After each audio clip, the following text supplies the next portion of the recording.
அமெரிக்காவின் வரி விதிப்பால் ஏற்பட்டுள்ள பாதிப்புகளை தடுக்க அமைப்பு ரீதியான சீர்திருத்தங்களை மேற்கொள்ள வேண்டும் என்று மத்திய அரசை முதல்வர் ஸ்டாலின் மீண்டும் வலியுறுத்தியுள்ளார்.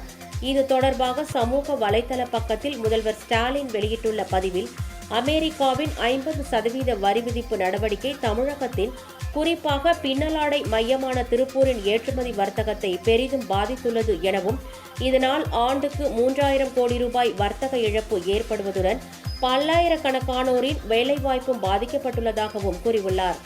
இந்த சூழலில் பாதிக்கப்பட்ட தொழில் நிறுவனங்களுக்கு உடனடி நிவாரணம் வழங்கி பணப்புழக்கத்தை மேம்படுத்தவும், செலவு சுமைகளை குறைக்கவும் சுங்க வரிகளால் பாதிக்கப்பட்ட அனைத்து ஏற்றுமதியாளர்களுக்கும் சிறப்பு வட்டி மானிய திட்டம் அறிமுகம், தடையற்ற வர்த்தக ஒப்பந்தங்கள் ஆகியவற்றை உடனடியாக நிறைவேற்ற வேண்டும் என்று மத்திய அரசிடம் ஏற்கனவே வைத்த கோரிக்கையை மீண்டும் வலியுறுத்துவதாக முதல்வர் ஸ்டாலின் கூறியுள்ளார்.